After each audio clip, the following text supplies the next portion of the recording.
آیت نازل ہوئی احد کے موقع پہ جب حضور کی شہادت کی افواہ پھیل گئی اور صحابہ نے تلواریں پھینک دی، اللہ نے کہا نبی چلے گئے تو کیا توحید ختم ہو جائے گی؟ امپلیمنٹ کدھر ہوئی؟ حضور کی وفات کے اوپر، بڑے ٹائم کے اوپر لا کے نا، جسے کہتے ہیں نا یکا پھینکنا، یہ ابو بکر نے کیا.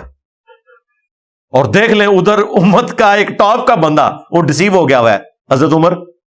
بخاری کے الفاظ ہیں، جو کہے گا حضور فوت ہو گئے میں اسے قتل کر دوں گا. حضرت بکر کہہ رہے ہیں بیٹھ جا، وہ بیٹھ ہی نہیں رہے.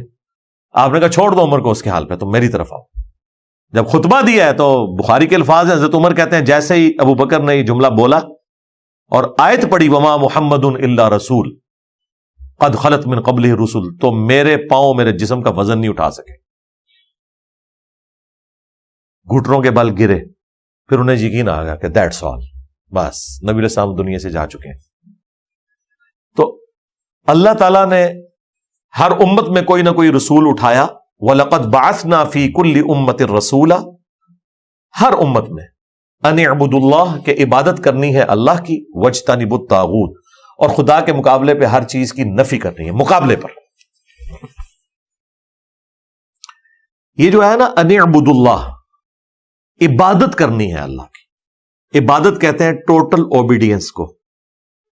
عبادت سے مراد صرف نماز روزہ حج زکات کرنا نہیں ہے، حقوق اللہ بھی شامل، حقوق العباد بھی شامل.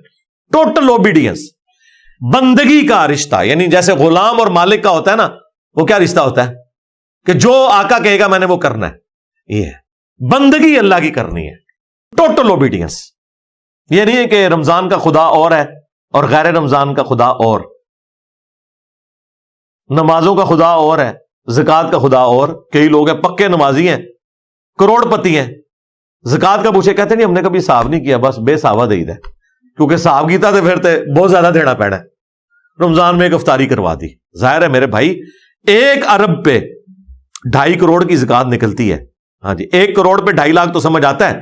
جیسے بلین میں فگر جاتا ہے نا، 1 ارب پہ 2.5 کروڑ زکات، ایک بار دماغ چکرا جاتا ہے. اور یہ جب 1 ارب 10 ارب ہو جائے اور وہاں سے 2.5 کو آپ ذرا 10 سے ملٹیپلائی کریں 25 کروڑ ہو جائے، پھر جناب ادھر ہاتھ پڑتا ہے. یہ وجہ پھر وہ کہتے ہیں ہم نے حساب کیا ہی نہیں ہے. کاروبار جی پورے حساب سے کرتے ہیں. اللہ کی باری یہی تو حساب کی نہیں بھئی، اللہ نے ہر چیز حساب کے ساتھ رکھی. یہ بھی جو پبلک میں مشہور ہے نا کہ جی اللہ کا ذکر بغیر حساب کے کرنا چاہیے. حضور نے کوئی ذکر بھی بغیر حساب کے نہیں بتایا. اور نمازیں بھی بتائی ہیں 5 ہیں، ان کی بھی رکعتیں بتائی ہیں بلا حساب نہیں کہ فجر جتنا بھی ہو چلو 2 نہیں تو 2 نہیں تو 4 نہیں تو 4 نہیں تو 8 نہیں. 2 سے کم پڑھیں گے پھر بھی نہیں ہوگی، 2 سے زیادہ پڑھیں گے پھر بھی نہیں ہوگی.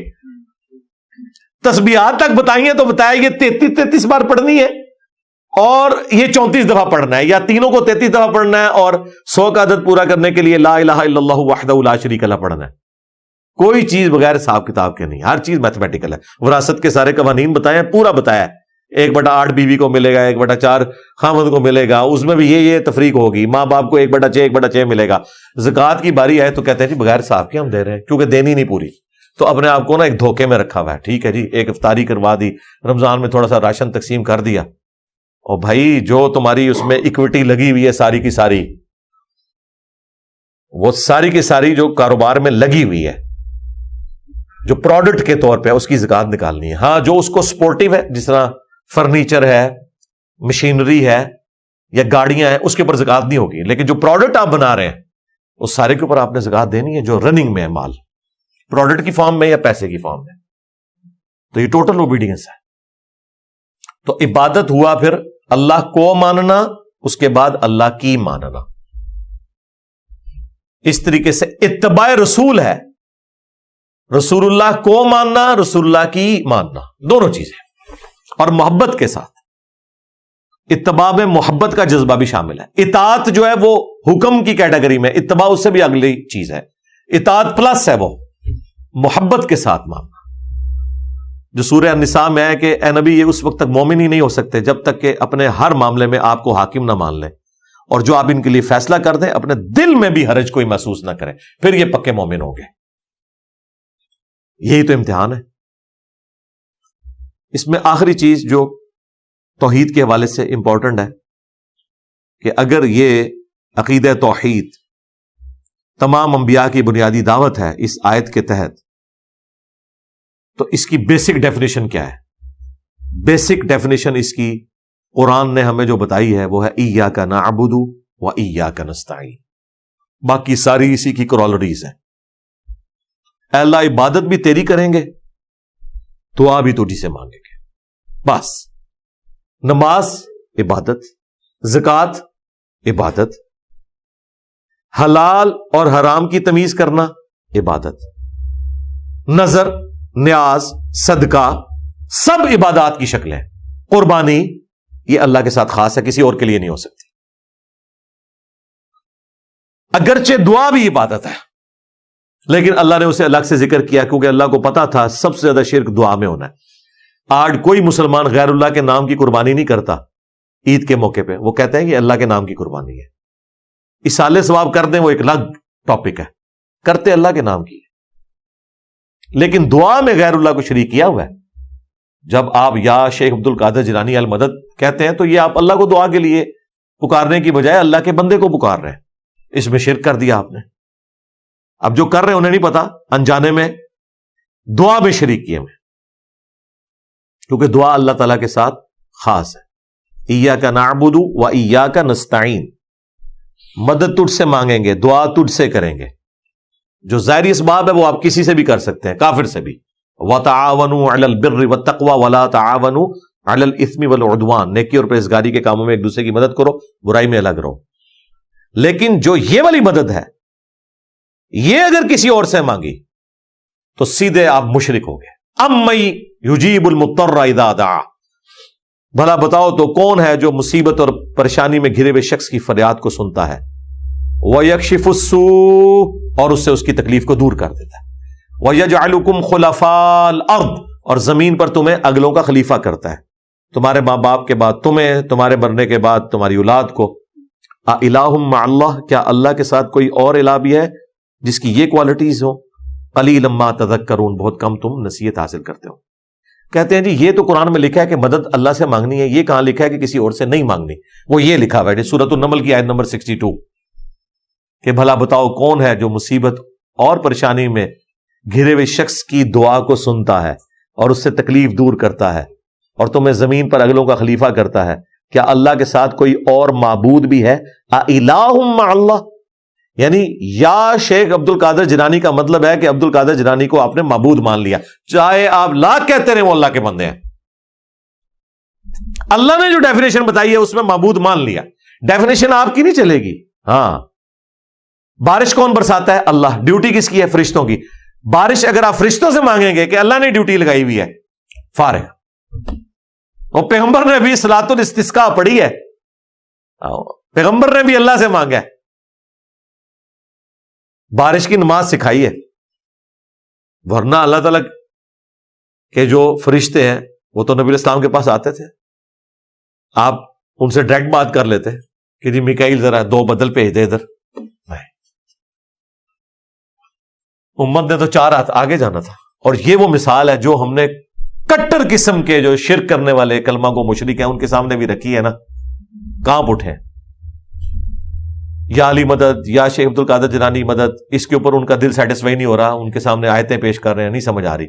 پھر میں جھٹکی مثال رکھتا ہوں کہ بتاؤ بارش کون برساتا ہے؟ اللہ۔ ڈیوٹی کس کی؟ فرشتوں کی۔ تو فرشتوں سے بارش مانگے یا اللہ سے؟ نہیں کہتے بارش اللہ سے مانگے۔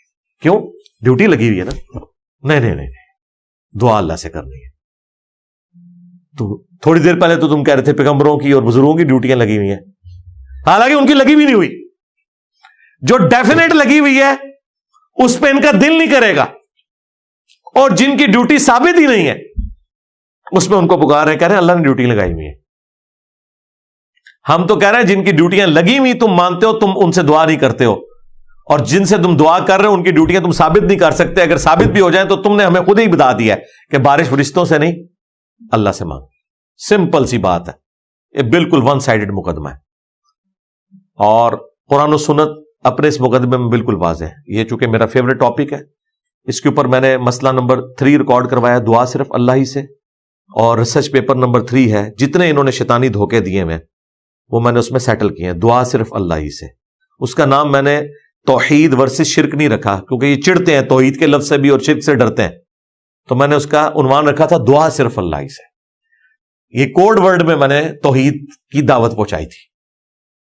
اور الحمدللہ جس نے پڑھی, اب ایک عام آدمی کو دے نا دعا صرف اللہ ہی سے, وہ کہے گا ہاں یار اسی بھی تو اللہ کو ہی منگنے ہیں نا, اسی کڑا عبد القادر جیلانی کو منگنے ہیں, جو مانگ بھی رہا ہوگا. اب تو وسیلے ہی ڈالتے ہیں, لیکن وہ جب پڑھے گا تو اسے پتا چلے گا بھی اس میں تو صلاۃ الغوثیہ بھی میں نے لکھی ہوئی ہے, اس میں تو ڈائریکٹ مانگا ہوا ہے, اور قرآن و سنت کیا بتا رہے ہیں. اور پھر نبی الاسلام کے معجزات کو مس یوز کرتے ہیں کہ جی صحابہ کرام جو ہیں وہ اللہ سے نہیں مانگتے تھے, حضور سے جا کے کہتے تھے یا رسول اللہ ہمارا یہ مسئلہ ہے, اور نبی الاسلام دعا کرتے تھے, مسئلہ حل ہو جاتا تھا. کبھی کسی کی پنڈلی کی ہڈی ٹوٹ گئی ہے تو نبی الاسلام ہاتھ پھیر دیتے تھے. وہ معجزات کو دعا بنا لیتے ہیں, وہ اسباب ہیں.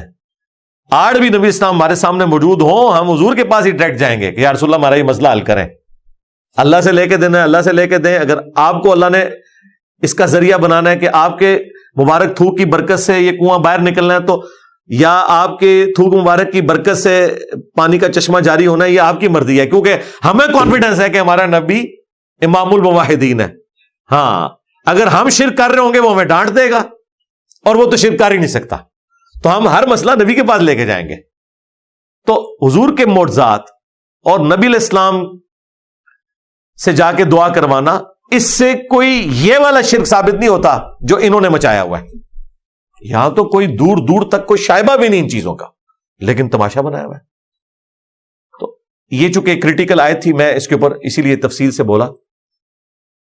اس میں ایک آخری بات جو اسی کانٹیکسٹ میں, کہ ہر امت میں کوئی نہ کوئی رسول آیا, لیکن یہ واحد پیغمبر ہے ہمارے صلی اللہ علیہ وآلہ وسلم کہ ختم نبوت کی برکت سے اللہ تعالیٰ نے 2 کوالٹیز ایکسٹرا آرڈنری دے دی. نمبر 1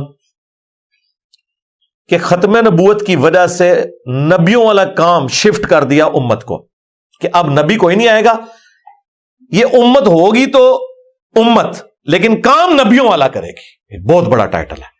یہ اکثر کہتے ہیں نا جی اس امت کی فضیلت ہے, وہ فضیلت اس وجہ سے ہے کہ کام نبیوں والا شفٹ ہوا ہے, صرف حضور کی نسبت کی وجہ سے نہیں ہے, بلکہ حضور کے کام کی نسبت کی وجہ سے. اور دوسری چیز جو بخاری مسلم میں حدیث ہے کہ مجھ سے پہلے جتنے پیغمبر بھیجے گئے وہ کسی قوم اور قبیلے کے لیے ہوتے تھے, اور مجھے اللہ نے پوری انسانیت کے لیے پیغمبر بنایا. یہاں دیکھیں اللہ تعالیٰ ہمارے ہر امت میں کوئی نہ کوئی رسول آیا. وَإِن مِّن أُمَّةٍ إِلَّا خَلَا فِيهَا نَذِيرٌ, یہ بھی ایک آیت. کوئی امت نہیں ایسی گزری جس میں کوئی ڈر سنانے والا نہ آیا ہو. لیکن حضور کے لیے کیا ہے, وَمَا أَرْسَلْنَاكَ إِلَّا كَافَّةً لِلنَّاسِ بَشِيرًا وَنَذِيرًا, اے نبی ہم نے آپ کو نہیں بھیجا مگر ڈر سنانے والا اور خوشخبری سنانے والا پوری انسانیت کے لیے. وَمَا أَرْسَلْنَاكَ إِلَّا رَحْمَةً لِلْعَالَمِينَ, ہم نے آپ کو رحمت بنا کے بھیجا ہے تمام جہان والوں کے لیے. تمام جہانوں کے لیے بھی درست ہے ترجمہ, اور تمام جہان والوں کے لیے بھی درست ہے. وَلَقَدْ بَعَثْنَا فِي كُلِّ أُمَّةٍ رَسُولًا, اور بے شک ہم نے ہر امت میں کوئی نہ کوئی رسول بھیجا ایک ہی بنیادی دعوت کے ساتھ, أَنِ اعْبُدُوا اللَّهَ, کہ ماننی اللہ کی ہے, بندگی اس کی کرنی ہے, عبادت اس کی کرنی ہے, ٹوٹل اوبیڈینس اس کی ہے. وَاجْتَنِبُوا الطَّاغُوتَ, اور اللہ کے مقابلے پہ جتنی بھی ہستیاں ہیں جو خدا کے مقابلے پہ کھڑی ہو جائیں وہ طاغوت ہے, وہ اپنی باؤنڈری سے باہر نکل چکی ہیں, وہ طغیانی والا معاملہ ہے, ان سے تم نے اجتناب کرنا ہے, وہ تمام شیطان کے راستے. فَمِنْهُمْ, تو یہ ساری امتوں میں ایسے لوگ تھے, من ہدی اللہ, جنہیں اللہ نے ہدایت دے دی, وَمِنْهُمْ مَنْ حَقَّتْ عَلَيْهِ الضَّلَالَةُ, اور ان میں ایسے لوگ بھی ہیں جن کے اوپر گمراہی کی مہر لگ چکی ہے, اب وہ ریورس نہیں ہونے کی. لیکن یہ اللہ نے نہیں لگائی, انہوں نے اپنے کرتوتوں کی وجہ سے اللہ کی ڈیوائن مہر اپنے اوپر لگوائی ہے. اللہ کی صفت عدل کہیں پہ بھی چیلنج نہیں ہوگی, اللہ تعالیٰ کسی کو گمراہ نہیں کرتا. ہاں گمراہی انسان خود کماتا ہے, اللہ تو ہدایت ہی دیتا ہے. یہ انسان ہے جو ہدایت قبول کرنے سے انکار کر کے گمراہی کا راستہ اختیار کر لیتا ہے.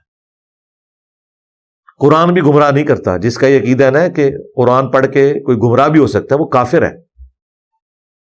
اور یہ قرآن کی ایک آیت کو انہوں نے مس کوٹ کیا, یضل بہ کثیر ویہدی بہ کثیرا, اللہ تعالیٰ اس کے ذریعے لوگوں کو ہدایت بھی دیتا ہے اور گمراہ بھی کر دیتا ہے. آدھی آیت پڑھی, وہ تو اللہ تعالیٰ نے کہا ہے کہ جو اہل ایمان ہے جب ان پہ قرآن نازل ہوتا ہے وہ کہتے ہیں یہ حق ہے, اور جو قرآن کی بات نہیں ماننا چاہتے وہ کہتے ہیں یہ اللہ تعالیٰ نے کیا مکھی اور مچھر کی مثالیں قرآن میں بیان کر دی ہیں، اتنی بڑی ہستی. تو اللہ نے کہا یہ اس لیے بیان کیے تاکہ تم اس کا انکار کر کے گمراہ ہو جاؤ، اور جو اہل ایمان ہے وہ ہدایت پا جائے. یعنی جنہوں نے بات نہیں ماننی تو انہوں نے کیڑے نکالنے ہیں. اللہ تعالیٰ نے اپنے علم کا روب نہیں کسی کے اوپر ڈالنا تھا. اللہ نے کہا کہ اللہ اس بات سے حیا محسوس نہیں کرتا کہ مچھر کی مثال بیان کرے یا اس سے بھی کسی حقیر چیز کی. کیوں؟ اللہ کی آڈینس ایک ان پڑھ بھی ہے، ایک پڑھا لکھا بھی ہے. اس لیے اللہ تعالیٰ نے چھوٹی چھوٹی مثالیں دی ہیں. مکھی کی مثال آئی نا سورۃ الحج میں کہ جن ہستیوں کو اللہ کے سوا تم پکار رہے ہو، اپنا مشکل کشا سمجھ رہے ہو، معبود سمجھ رہے ہو، ان کی حالت یہ ہے کہ ایک مکھی نہیں پیدا کر سکتے، اور مکھی اگر ان کے کھانے سے کچھ اٹھا کے لے جائے اسے واپس نہیں لے سکتے. کتنے کمزور ہیں جن کو تم نے اپنا معبود مانا ہوا ہے. پھر سورۃ العنکبوت میں اللہ تعالیٰ نے کفار کے ایمان کو مکڑی کے جالے سے تشبیہ دی. ایک جھاڑو پھرتا ہے وہ جالے پڑے ہوئے، یہ تمہارے ایمان کی ٹوٹل اوقات ہے. تو یوں اللہ تعالیٰ نے حقیر چیزوں کی مثال دے کے بھی سمجھایا تاکہ بات سمجھ آ جائے. تو جو اس مثال کو لیتے تھے اللہ نے کہا کہ وہ حق قبول کر رہے ہیں، اور جو اس کا مذاق اڑا رہے ہیں نا تو پھر یہ اسی لیے ہے کہ تاکہ تم مذاق اڑاؤ اور گمراہ ہو جاؤ. یہ ٹونٹ کے طور پہ بات ہے، ورنہ اللہ تعالیٰ کی کتاب ہدی للناس ہے، پوری انسانیت کے لیے ہدایت ہے. فسیروا فی الارض، تو زمین میں سیاحت کر کے دیکھو. فانظروا کیف کان عاقبۃ المکذبین، کہ جو ان سے اگلے لوگ تھے جنہوں نے اپنے وقت کے پیغمبروں کا انکار کیا، انہیں جھٹلایا، ان کا انجام کیسا ہوا. اور یہ لوگ دیکھتے تھے، مشرکین عرب جب شام میں تجارت کے لیے جایا کرتے تھے تو راستے میں وہ ساری بستیاں آتی تھیں، ان کے کھنڈرات آتے تھے جو اگلی قومیں ہلاک کی گئیں. اب تو خیر سعودی حکومت نے ابھی ریسنٹلی بھی میری کوئی 1-1.5 ہفتہ پہلے بات ہوئی، سعودیہ میں جو مسجد نبوی کا چینل چلا رہے ہیں نا بھائی، وہ پاکستان سے ہی ہیں، تو مسلسل رابطے میں رہتے ہیں. اب انہوں نے ساری ہسٹوریکل پلیسز جو ہے، جب سے یہ محمد بن سلمان آیا نا، یہ چونکہ تھوڑا سیکولر ٹائپ بندہ ہے، یہ اس طرح کٹر وہابی نہیں ہے، تو انہوں نے تمام تاریخی مقامات کو رینیو کرنا شروع کر دیا. تو مجھے بتا رہا تھا کہ عتبان بن مالک کا گھر بھی ہم نے کھول دیا ہے. اب وہ یہ مجھے ہی بتا سکتا تھا، اب آپ لوگوں کو کون بتائے گا عتبان بن مالک کون ہے؟ میں نے کہا یار کمال ہے. کہتے ہیں وہ گھر ابھی تک اسی حالت میں تھا چونکہ وہ دور تھا. عتبان بن مالک وہ ہیں کہ بخاری مسلم میں حدیث ہے، ایک صحابی حضور کے پاس آئے، کہنے لگے یا رسول اللہ، یہ جب بارش ہوتی ہے تو مدینے کے ندی نالے بہہ پڑتے ہیں، تو میں مسجد نبوی میں جماعت سے نماز نہیں پڑھ سکتا، تو آپ کبھی ٹائم نکال کے میرے گھر آ جائیں اور 2 نفل وہاں پڑھ دیں، وہ میری مسجد بیت بن جائے گی. جب میں مسجد میں نہیں آ سکوں گا نا تو مجھے تسلی ہوگی یہاں آپ نے 2 رکعتیں پڑھی ہوئی ہیں، میں اپنی نماز وہاں پڑھ لیا کروں. پھر نبی علیہ السلام ایک دن نفس نفیس تشریف لے گئے، بخاری مسلم کے الفاظ ہیں، پورے محلے کے لوگ اکٹھے ہوئے وہاں پہ، کوئی حلوہ بنا کے لے آیا، کوئی چیز لے آیا کہ اللہ کے نبی آئے ہوئے ہیں آپ کو ویلکم کہنے کے لیے. ان کے لیے تو بہت بڑی سعادت تھی. پھر نبی علیہ السلام اس کے گھر میں گئے اور فرمایا کہ بتاؤ کون سی جگہ تمہارے لیے سوٹیبل ہے جس کو تم بعد میں مسجد بیت بناؤ. انہوں نے کہا یا رسول اللہ اس کونے میں آپ نماز پڑھیں. آپ نے کہا ٹھیک ہے تم میرے پیچھے کھڑے ہو. آپ نے پھر نفل کی بھی جماعت کروائی. اسی حدیث سے محدثین نے یہ مسئلہ اخذ کیا ہے کہ نفل کی بھی جماعت ہو سکتی ہے. اور پھر نبی علیہ السلام وہاں سے تشریف لے گئے. پھر وہ عتبان بن مالک نے بارش کی صورت میں، سخت سردیوں میں جب وہ مسجد تک نہیں پہنچ سکتے تھے تو وہ جہاں حضور نے نماز پڑھی ہوئی تھی نا اس جگہ پہ وہ نماز پڑھا کرتے تھے. اور وہ گھر ابھی تک موجود تھا، وہ مدینے سے تھوڑا ہٹ کے کسی وادی میں تھا، تو وہ اسی حالت میں تھا. اس کو انہوں نے اب رینیو کیا اور ہسٹوریکل پلیس کے طور پہ ڈکلیئر کر دیا. حضرت علی کا گھر بحال کر دیا انہوں نے، سیدہ فاطمہ کا گھر، حضرت عثمان کا، حضرت بکر صدیق کا. اور اس طرح حضرت عثمان کا جو کنواں تھا، وہ سقیفہ بنی ساعدہ والا معاملہ تھا، وہ بنی ساعدہ کا وہ جو باغ تھا جہاں پہ وہ پہلی بیعت ہوئی تھی، وہ سارا انہوں نے رینیو کر دیا. تو وہ ساری ہسٹوریکل پلیسز کو اب رینیو کرتے جا رہے ہیں. تو وہ یعنی مجھے بتا رہے تھے کہ اب ہم ایک ایک کر کے نا لوگوں کے لیے چیزیں کر رہے ہیں تاکہ لوگ آ کے اس سے عبرت حاصل کریں. تو اس میں کوئی ایسا معاملہ تو نہیں ہے کوئی بدعت والا یہ وہ. میں نے کہا بدعت والا معاملہ نہیں ہے جب تک کہ وہاں غلط ایکٹیویٹیز پرفارم نہ کی جائے. یہ تو نبی علیہ السلام کی یاداشتیں ہیں، ان کو سنبھالنا چاہیے. اور امت کا کام ہے کہ صرف یاداشتوں تک نہ رہے، اس سے بڑی چیز تو اللہ کے نبی آپ کو دے کے گئے جو ہر گھر میں موجود ہے، اللہ کی کتاب. ہاں، عتبان بن مالک کا گھر تو مخلوق ہے نا، اصل جو حضور کی دعوت ہے وہ تو قرآن ہے، وہ تو ہر گھر میں موجود ہے، اسے بھی اتنی امپورٹنس دی جائے. تو کفار مکہ جب ان جگہوں سے گزرتے تھے تو ان بستیوں کو دیکھتے تھے. اللہ نے کہا کہ دیکھو یہ تم سے پہلے یہ لوگ تھے، برباد کر دیے گئے، تو اس وقت سے ڈر جاؤ کہ اس نبی کا انکار کرنے پر تم پر بھی عذاب آئے. اور پھر آیا غزوہ بدر کی شکل میں، احد کی شکل میں، اور پھر خندق پہ مسلمانوں کو پاور تسلیم کر لیا مشرکین عرب نے. پھر اللہ نے ہدایت دے دی. فتح مکہ کے اوپر جب دھمکی لگائی گئی سورہ توبہ میں کہ بس 23 سال ہو چکے ہیں اب، دیٹس آل، اب یا تو اسلام قبول کرو گے یا عرب کی سرزمین تمہیں چھوڑنی پڑے گی، یہ حرم مکہ اب قیامت تک کے لیے، یا پھر قتل کیے جاؤ گے. اللہ کے شکر ہے سب نے اسلام قبول کر لیا. اللہ نے اس چیز کی پرواہ نہیں کی کہ 13 سالہ مکی قرآن، 2/3 قرآن کافروں کو دھمکی لگا رہا تھا کہ تم پہ عذاب آئے گا جس طرح اگلی قوموں پہ آیا، لیکن اینڈ پہ اناؤنسمنٹ ہوئی کہ سب معاف، لا تثریب علیکم اليوم، معافی ہوگی. ہاں یہ ایک شرط رکھتی. تو باقی لوگوں نے بھی اسلام قبول کر لیا، انہیں نظر آ گیا کہ اللہ کے پیغمبر ہیں. ابو سفیان دیکھے نا، حضرت خالد بن ولید پہنچ گئے ابو سفیان کے پاس، نے کہا یار اب کون سا تجھے کوئی شک رہ گیا. اور حضرت عباس کے ساتھ تو بڑی پکی دوستی تھی ابو سفیان کی، عمر سیریز میں انہوں نے وہ سارے سین فلمائے ہیں. انہوں نے کہا اب بھی تو آ کے کہہ رہے کہ کوئی دلیل چاہیے، دیکھ اللہ نے کس طرح ایک نہتے شخص کو جس کو تم نے راتوں رات ہجرت پہ مجبور کیا تھا، دیکھو آج کس طریقے سے اللہ نے طاقت دی ہے. اور پھر دیکھیں وہ مکہ کے لوگ بالکل اینڈ پہ مسلمان ہوئے. انہوں نے سوچا بھی نہیں تھا کہ اللہ نے ان کے ذریعے ان رومنز اور پرشینز کو کھڑوانا ہے جن کے ناموں سے یہ کانپتے تھے. اللہ نے ان کو مسلط کر دیا ان کے اوپر، پھر کوئی سامنے نہیں ٹھہرا. اور آلموسٹ 5 سے 7 سال کے اندر رومن اور پرشین امپائر، یہ 13 ہجری میں دونوں جنگیں ہوئی ہیں، قادسیہ اور یرموک. حضور کی وفات کے 2.5 سال کے بعد یہ سب کچھ کایا کلب ہو گیا تھا. الحمدللہ کیا اللہ تعالیٰ نے مسلمانوں کو غلبہ دیا. ان تحرص علی ہداہم، اے نبی اگر تم ان کی ہدایت کے لیے ہرس کرو گے نا، فإن اللہ لا یہدی من یضل، تو دیکھو جو گمراہی پہ اترا ہوا ہے اپنے اعمال کے سبب اللہ نے اسے گمراہ کر دیا ہے، اللہ اسے اب ہدایت نہیں دے گا. یعنی حضور کو کہا جا رہا ہے اگر آپ کی بھی خواہش ہے نا، ہم نے ان کو ہدایت نہیں دینی کیونکہ انہوں نے گمراہی کمائی ہے. ہاں انک لا تہدی من احببت ولکن اللہ یہدی من یشاء، اے نبی جس سے تم محبت کرتے ہو اسے ہدایت نہیں دے سکتے، اللہ جسے چاہتا ہے ہدایت دیتا ہے. اور کسے دیتا ہے؟ جو ہدایت کا طلبگار ہو. والذین جاہدوا فینا لنہدینہم سبلنا، جو لوگ ہماری راہ میں کوشش کریں گے ہم اپنی راہیں ان کے لیے کھول دیں گے. وما لہم من ناصرین، اور ان کا کوئی مددگار نہیں ہوگا. وَأَقْسَمُوا بِاللَّهِ جَهْدَ أَيْمَانِهِمْ، اور انہوں نے اللہ کی قسم کھائی بڑی شد و مد کے ساتھ. کیا قسمیں کھاتے تھے؟ لا يبعث اللہ من يموت، کہ اللہ تعالی مرنے کے بعد کسی کو زندہ نہیں کرے گا. جی یہی ہے طریقہ. آپ اگر بلی کو غائب نہیں کر سکتے اپنی آنکھیں تو بند کر سکتے ہیں نا.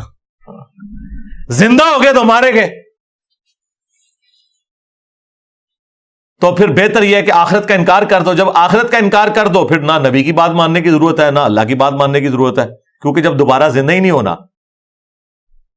تو کہانی ختم. جو میں اکثر کہتا ہوں کہ اگر انسان کو کوئی تکلیف نہ آئے نمبر 1، اور نمبر 2 اسے موت نہ آئے، تو خدا انسان کی ضرورت ہی نہیں رہے گا. 2 چیزیں، کوئی تکلیف نہ آئے اور موت نہ آئے، خدا انسان کی ضرورت ہی نہیں رہے گا. کیوں؟ ہم خدا کو کیوں اپنی ضرورت سمجھتے ہیں کہ ہم نے مر جانا ہے. جب مر جانا ہے اس کا مطلب ہم اپنی زندگی کے مالک نہیں ہیں، اور جب مر کے دوبارہ زندہ کیے جائیں گے تو پھر وہ ہم سے پوچھے گا ہاں جی تمہیں تو میں نے بھیجا تھا. جہنم میں پھینک دے گا، کیا کر لیں گے؟ اور اگر ہم مرے ہی نہ تو دوسرے چانس یہ تھے کہ اس دنیا میں عذاب دے، تو وہ میں نے پہلے آپ کو بتا دیا کہ ہمیں کوئی تکلیف نہ آئے. تکلیف کیا ہے؟ فاقہ، بیماری، نوجوانی کے بعد بڑھاپا آ جانا، یہ ساری تکلیف ہیں، یہ ساری کمزوریاں ہیں. نیند، بھوک، ٹوائلٹ جانا، یہ ساری کمزوریاں ہیں، ان میں سے کوئی بھی نہ ہو، اور دوسری چیز کیا مل جائے؟ موت نہ آئے، تو سرکار دنیا میں ہی جنت ہے، خدا ہماری ضرورت ہی نہیں ہے۔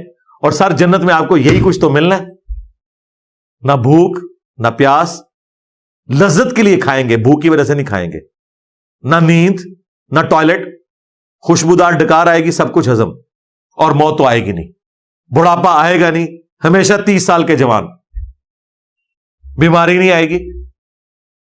تو یہ ہمارے اندر ہے، خواہش موجود ہے۔